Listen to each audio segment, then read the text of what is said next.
Good morning, students. Today we will discuss the next chapter, that is the chapter number 3, human reproduction. Human reproduction जो chapter है ये human reproductive system की morphology, physiology, histology इन सभी की study हमें करनी है। इस चैप्टर को 7 टॉपिक्स के अंदर डिवाइड किया गया है। 7 टॉपिक्स में हम इस जो चैप्टर है इसको कंप्लीटली स्टडी करेंगे। जो वेरियस टॉपिक्स है वो है मेल रिप्रोडक्टिव सिस्टम। सबसे पहले हमें मेल रिप्रोडक्टिव सिस्टम को स्टडी कर रहे हैं,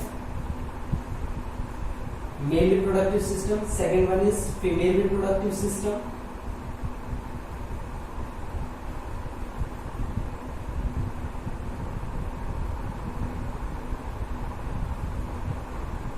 third one is gametogenesis. Fourth one menstrual cycle, then fertilization and implantation,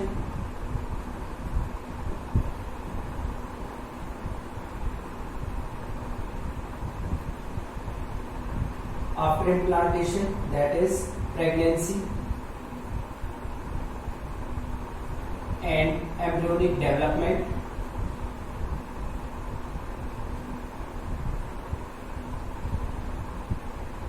and the last one is parturition and lactation। जैसे कि हमने फर्स्ट और सेकंड चैप्टर के अंदर स्टडी किया था कि सेक्सुअल रिप्रोडक्शन को 3 कैटेगरीज में डिवाइड किया जाता है, pre fertilization events, fertilization and then post fertilization events.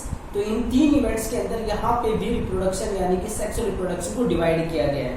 Pre fertilisation जो है वो यहाँ से ऊपर वाली जो सारी स्टेजेस है ये प्री फर्टिलाइजेशन इवेंट्स को रिप्रेजेंट करती है, जिसमें हमें स्टडी करना होता है gametogenesis and gamete transfer. Means gamete बनते कैसे और गैमेट ट्रांसफर कैसे होते हैं, कैसे मेल और फीमेल गैमेट्स एक दूसरे को अप्रोच करते हैं। अब गैमेटोजेनेसिस से पहले हमें स्टडी करना होता है कि वो पार्ट कौन सा है जहां पे गैमेट्स फॉर्मेशन होता है, इसलिए हम मेल और फीमेल रिप्रोडक्टिव सिस्टम को स्टडी करते हैं। देन गैमेटोजेनेसिस मींस कैसे वहां पे गैमेट फॉर्मेशन होता है। गैमेट फॉर्मेशन के बाद उसी से रिलेटेड है मेंस्ट्रुअल साइकिल जो फीमेल्स के अंदर होती है, तो ये प्री रिप्रोडक्टिव पार्ट हो जाता है। उसके बाद आता है फर्टिलाइजेशन एंड इम्प्लांटेशन। जो फर्टिलाइजेशन है ये सेकंड स्टेज होती है जहां पे जायगोट बन जाता है। जायगोट बनने के बाद अब उस जायगोट का क्या होता है, that comes into the post fertilization events, जिसमें इम्प्लांटेशन मींस जायगोट से एक स्ट्रक्चर बनता है जो यूट्रस में अटैच हो जाता है। उसके बाद जैसे वो अटैचमेंट हो जाती है मींस इम्प्लांटेशन हो जाता है, उसको प्रेगनेंसी बोलते हैं। और प्रेगनेंसी के बाद वो स्ट्रक्चर ग्रेजुअली अपने आप को एम्ब्रियो के अंदर चेंज कर लेता है, जिसको हम एम्ब्रियोनिक डेवलपमेंट बोलते हैं। एम्ब्रियोनिक डेवलपमेंट के बाद जब कंप्लीट डेवलपमेंट हो जाता है तब जो यंग वन है उसको डिलीवर आउट कर दिया जाता है, जिसको पार्चुरेशन बोलते हैं। डिलीवरी के बाद जो यंग वन है उसको नरिशमेंट प्रोवाइड किया जाता है मदर के थ्रू, जो मदर मिल्क है उसके थ्रू उसको नरिशमेंट प्रोवाइड किया जाता है, जिसको हम बोलते हैं लैक्टेशन। तो इन स्टेप्स के अंदर हमें कंप्लीट ह्यूमन रिप्रोडक्शन को स्टडी करना है। अब सबसे पहले जब ह्यूमन रिप्रोडक्शन की बात करते हैं तो हमें पता है human beings sexually reproducing organisms होते हैं और ये विविपेरस होते हैं। विविपेरस का मतलब क्या होता है, that is those organisms which give birth to their young one. जो यंग वंस को बर्थ प्रोवाइड करते हैं उनको हम बोलते हैं विविपेरस।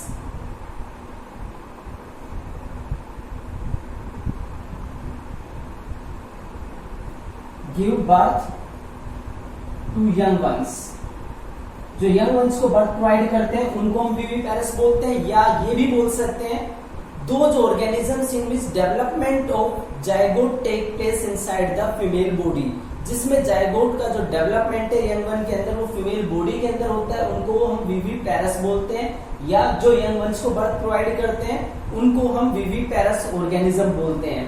अब जो रिप्रोडक्टिव इवेंट्स हैं ह्यूमन बीइंग के अंदर, अब वो रिप्रोडक्टिव इवेंट्स कौन कौन सी हैं? Various reproductive events.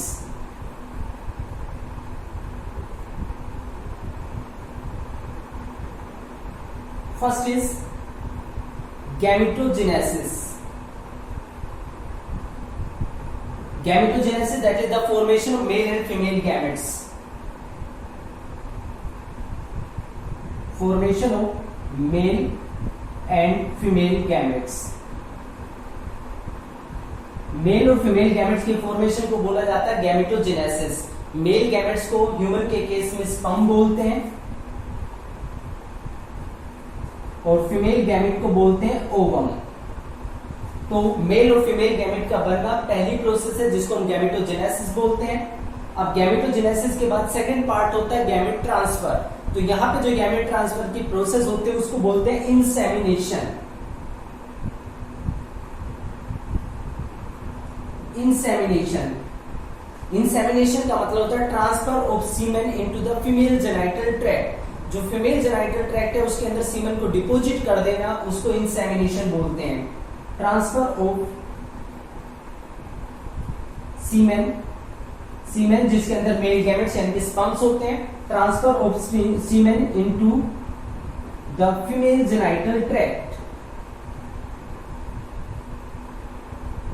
Female genital tract के अंदर उसके ट्रांसफर को इंसेमिनेशन बोलते हैं. मींस ये गैमेट ट्रांसफर के स्टेप को रिप्रेजेंट करता है. उसके बाद नेक्स्ट स्टेप आ जाता है फर्टिलाइजेशन, क्योंकि प्री फर्टिलाइजेशन इवेंट के बाद आता है फर्टिलाइजेशन. फर्टिलाइजेशन का मतलब है formation of zygote by the fusion of male and female gametes. That is formation of zygote.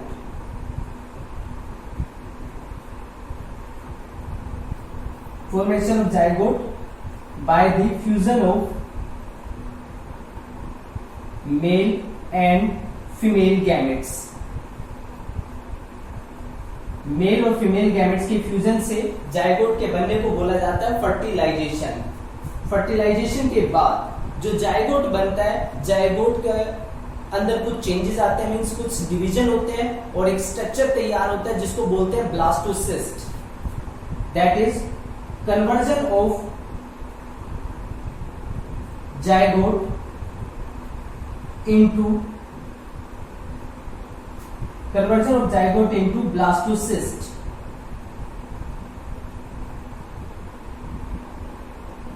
ये मल्टी सेलुलर स्ट्रक्चर होता है ब्लास्टोसिस्ट. इसका बनना होता है यानी कि जब जाइगोट लगातार यूट्रस के अंदर फैलोपियन ट्यूब से यूट्रस की तरफ आता है तब उसमें कुछ डिवीजन होते हैं. तो उस डिवीजन से डेवलपमेंट से ब्लास्टोसिस्ट बन जाता है. अब ब्लास्टोसिस्ट बनने के बाद जो नेक्स्ट मेन स्टेप आ जाता है वो है इम्प्लांटेशन. इम्प्लांटेशन का मतलब क्या होता है? That is the attachment of blastocyst to the lining of the uterus. Uterus के अंदर की जो लाइनिंग है वहां पे जाके ब्लास्टोसिस्ट के अटैचमेंट को बोलते हैं implantation. Attachment of blastocyst to the lining of uterus. Lining का मतलब होता है जो इंटरनल कवरिंग होती है.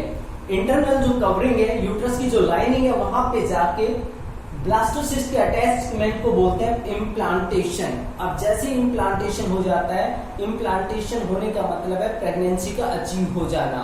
और जैसे प्रेगनेंसी अचीव होती है अब स्टार्ट होता है जेस्टेशन पीरियड, जिसमें जो जेस्टेशन होता है जिसमें एम्ब्रियोनिक डेवलपमेंट होता है. ये नेक्स्ट स्टेप बन जाता है जेस्टेशन.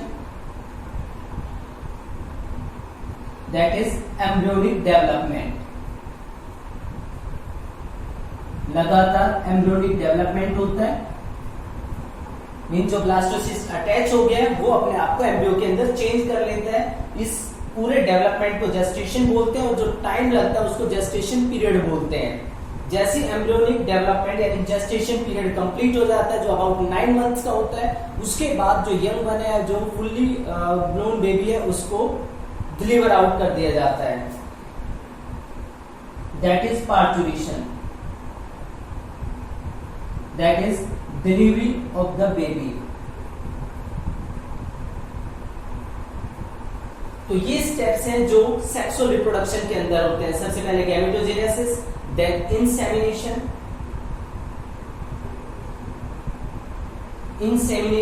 जिसमें सीमेन को फीमेल जेनाइटल ट्रैक्ट में ट्रांसफर कर दिया जाता है. फर्टिलाइजेशन जहां पे जाइगोट बनता है, उसके बाद ब्लास्टोसिस्ट का फॉर्मेशन, देन इम्प्लांटेशन, ब्लास्टोसिस्ट का यूट्रस की लाइनिंग के साथ अटैच हो जाना, देन जेस्टेशन पीरियड जहां पे एम्ब्रियोनिक डेवलपमेंट कंप्लीट होता है, then parturition that is the delivery of the baby. जब एम्ब्रियोनिक डेवलपमेंट कंप्लीट हो चुका होता है, यंग वंस जो कि रिजेंबल करते हैं अपने एक एडल्ट ऑर्गेनिज्म की तरह, उसको फुल्ली ग्रोन बेबी बोला जाता है, जिसको उसको डिलीवर आउट कर दिया जाता है। यानी कि एक तरीके से जो फीटस होता है, जो फुल्ली फीटस जो है वो एक ऐसे एम्ब्रियोनिक स्टेज के लिए यूज किया जाता है जो अडल्ट से मैच करता है काफी सारे फीचर्स में, तो उसको डिलीवर आउट कर दिया जाता है, उसको पार्चुरेशन बोलते हैं। और पार्चुरेशन के साथ ही कनेक्ट होती है प्रोसेस लैक्टेशन, जिसमें इंटेंस जो लैक्टेशन है यानी कि काफी ज्यादा मिल्क प्रोड्यूस करती है जो फीमेल या मदर होती है, ताकि वो अपने यंग वंस को नरिश कर सके। अब मेल और फीमेल दोनों के अंदर जो रिप्रोडक्टिव साइकिल होती है, रिप्रोडक्टिव इवेंट्स होते हैं, उसमें काफी ज्यादा डिफरेंस देखने को मिलता है।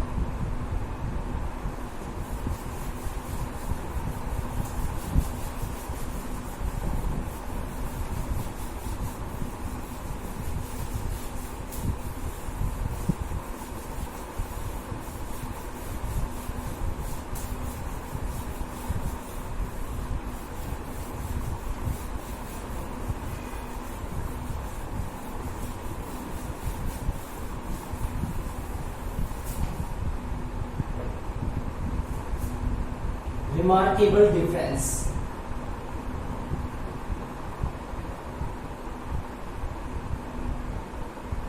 सेक्सुअल जो इवेंट्स होते हैं मेल और फीमेल के अंदर, उनमें रिमार्केबल डिफरेंस यानी कि काफी डिस्टिंग्विश फीचर प्रेजेंट होता है, काफी ऐसा डिफरेंस होता है जिसको हम इजिली रिकॉग्नाइज कर सकते हैं। तो अब ये क्या डिफरेंस होता है दोनों के रिप्रोडक्टिव इवेंट्स के अंदर? अगर मेल की बात करें तो मेल जो होते हैं उनके अंदर formation of sperm continues even in the old age. Old age में भी स्पर्म फॉर्मेशन लगातार चलता रहता है, that is sperm formation continues even in old age.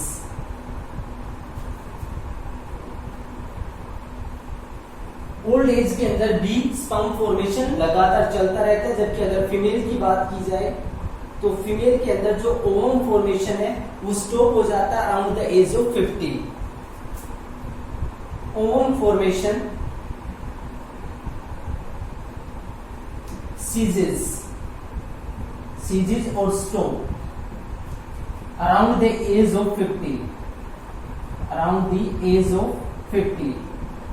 50 साल की एज या 45 इयर्स की जो एज होती है उसमें फीमेल के अंदर ओवम बनना बंद हो जाता है। तो ये रिमार्केबल डिफरेंस है दोनों के बीच में कि जो स्पर्म फॉर्मेशन है वो नहीं रुकता है 50 या 45 इयर्स की एज में, वो लगातार चलता रहता है। लेकिन फीमेल के अंदर ओवम का फॉर्मेशन रुक जाता है 50 की एज पे, उसके बाद जनरली कोई ओवम फॉर्मेशन नहीं होता है। तो ये बेसिक डिफरेंस एग्जिस्ट करता है। अब सबसे पहले स्ट्रक्चर की बात करते हैं, that is the male reproductive system.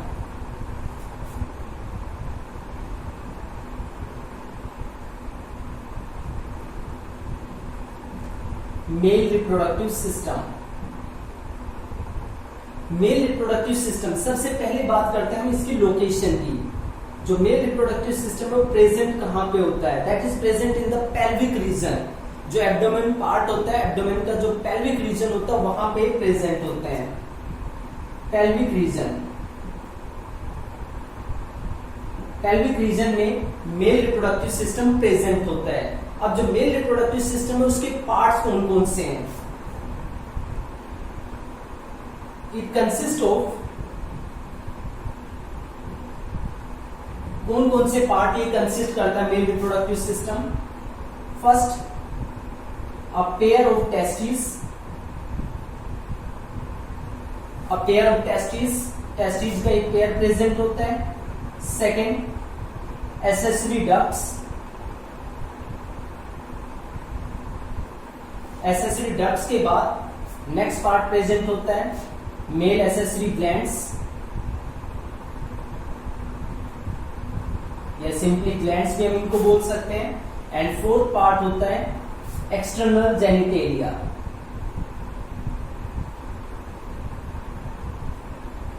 In 4 part के अंदर जो मेल रिप्रोडक्टिव सिस्टम है उसको हम स्टडी करते हैं कि जो मेल रिप्रोडक्टिव सिस्टम है उसके अंदर 4 पार्ट होते हैं, पेयर ऑफ टेस्टिस होते हैं, एक्सेसरी डक्ट्स होती हैं, ग्लैंड्स होती हैं और एक्सटर्नल जेनिटेलिया होते हैं।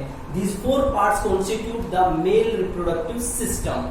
अब इनको वन बाय वन स्टडी करते हैं और इनमें से कौन सा पार्ट क्या इंपॉर्टेंट रोल प्ले करता है, कौन गैमेट्स बनाता है, कौन हॉर्मोन्स बनाता है और किसका क्या रोल होता है, वो सारा हमें स्टडी करना है।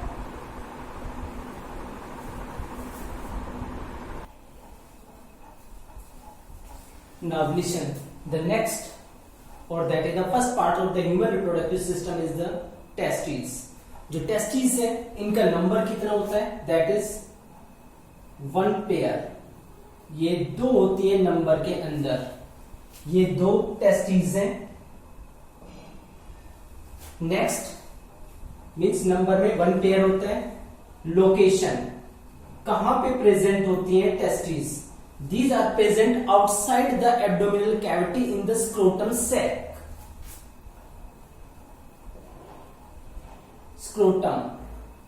स्क्रोटम सैक जो होता है, स्क्रोटम सैक एक पाउच लाइक स्ट्रक्चर होता है जिसके अंदर ये प्रेजेंट होती है। तो ये जो पाउच लाइक सैक होता है उसको स्क्रोटम सैक बोलते हैं। आउटसाइड द एब्डोमिनल कैविटी ये प्रेजेंट होते हैं। अब आउटसाइड द एब्डोमिनल कैविटी कैसे आते हैं, एक्चुअल में जो टेस्टिस है उनका जो डेवलपमेंट है वो एब्डोमेन के अंदर ही होता है, यानी कि जो मेल बेबी है उसके एब्डोमेन के अंदर ही उनका डेवलपमेंट होता है।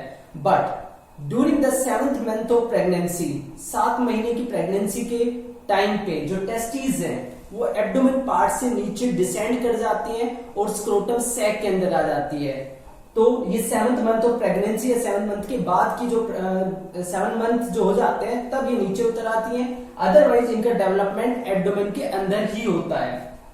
दूसरा, जो दोनों स्क्रोटम होते हैं, यानी कि जो स्क्रोटम सैक है, स्क्रोटम के बीच में पार्टीशन होता है जिसको स्क्रोटम ये कह सकते हैं कि सेप्टी, स्क्रोटम सेप्टी प्रेजेंट होता है।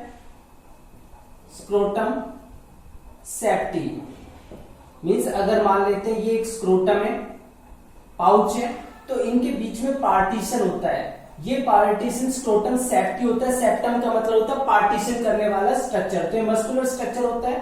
तो यहाँ पे एक टेस्टिस यहाँ पे प्रेजेंट होती है और दूसरी वाली यहाँ पे प्रेजेंट होती है। तो 2 टेस्टिस जो है वो स्क्रोटम के अंदर प्रेजेंट होते हैं, स्क्रोटम सैक के अंदर प्रेजेंट होते हैं। स्क्रोटम सैक में अटैच होने के लिए, यानी कि यहाँ पे ये एक स्ट्रक्चर होता है जिसको स्पर्मेटिक कोर्ड बोलते हैं। स्पर्मेटिक कोर्ड, जो स्पर्मेटिक कोर्ड है उससे ये स्क्रोटम सैक के अंदर सस्पेंडेड होती हैं। यानी कि जो स्पर्मेटिक कोर्ड होता है, स्पर्मेटिक कोर्ड एब्डोमिनल पार्ट से नीचे डिसेंड करता है। इस स्पर्मेटिक कोर्ड के अंदर सभी तरह की चीजें प्रेजेंट होती है, मींस ब्लड वेसल्स, नर्व्स, ये सारी चीजें उसी स्पर्मेटिक कोर्ड के अंदर प्रेजेंट होते हैं। वही सारी सप्लाई जो टेस्टिस है उसको प्रोवाइड करते हैं। तो ये यहाँ पे इसके अंदर सस्पेंडेड होते हैं। अब जो मेन क्वेश्चन वो है ये कि जो टेस्टिस होती हैं वो एब्डोमिनल रीजन से बाहर क्यों प्रेजेंट होती हैं। तो एक्चुअल में स्पर्म फॉर्मेशन के लिए जो हमारा नॉर्मल बॉडी टेम्परेचर है उससे 2 से 2.5 डिग्री सेल्सियस टेम्परेचर, कम टेम्परेचर की रिक्वायरमेंट होती है स्पर्मेटोजेनेसिस मींस स्पर्म फॉर्मेशन के लिए।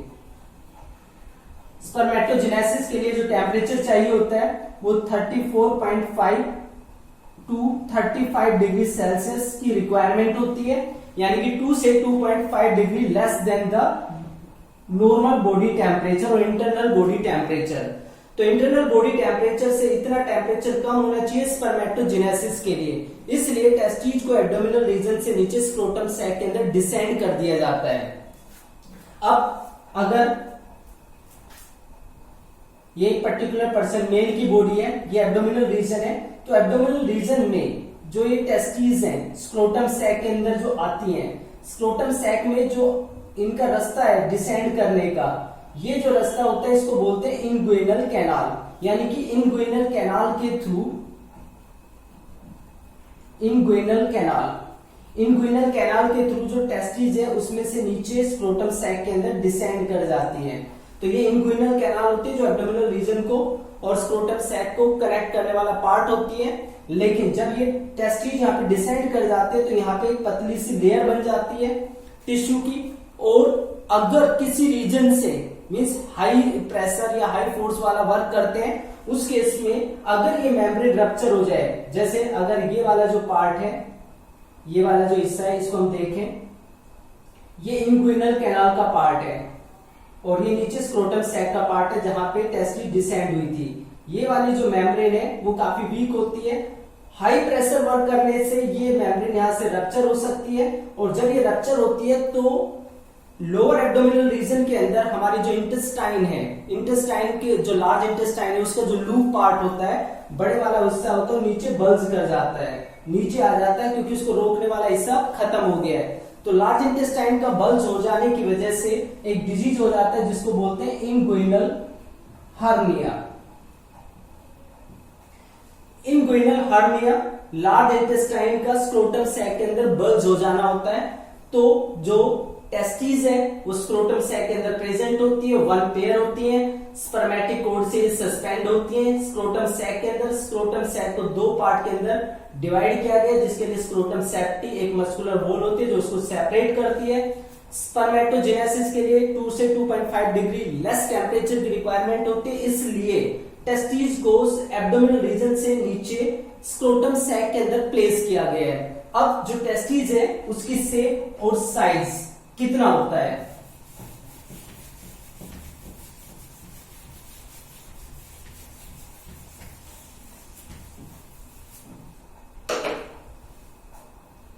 साइज की बात करें तो 4 to 5 सेंटीमीटर लेंथ होती है, 2 to 3 सेंटीमीटर विड्थ होती है और 2 to 4 सेंटीमीटर थिकनेस होती है। मींस ये 4 से 5 सेंटीमीटर की लेंथ होती है इसकी, 2 to 3 सेंटीमीटर इसकी विड्थ होती है और थिकनेस 2 से लेके 4 सेंटीमीटर तक की होती है। शेप की बात करें तो जो अडल्ट ह्यूमन बीइंग है उसमें ये ओवल शेप्ड होते हैं, इनकी शेप ओवल शेप्ड होती है। अब जो कलर है, कलर की बात करें, अपीयरेंस की बात करें तो ये पिंकिश स्ट्रक्चर होते हैं, पिंक स्ट्रक्चर होते हैं जो टेस्टिस होती हैं। इसके अलावा टेस्टिस को प्राइमरी सेक्स ऑर्गन बोला जाता है, primary sex organs. Primary sex organ किस स्ट्रक्चर को बोल सकते हैं? प्राइमरी सेक्स ऑर्गन उस स्ट्रक्चर या उस ऑर्गन को बोला जाता है which is responsible for the gametes. तो यहाँ पे जो टेस्टिस है वही रेस्पॉन्सिबल होते हैं मेल गैमेट्स बनाने के लिए, इसलिए सिर्फ टेस्टिस ही मेल के अंदर प्राइमरी सेक्स ऑर्गन में काउंट होते हैं। तो प्राइमरी सेक्स ऑर्गन इनको बोला जाता है क्योंकि यहाँ पे गैमेट बनते हैं। So that is about the external appearance of the particular testis.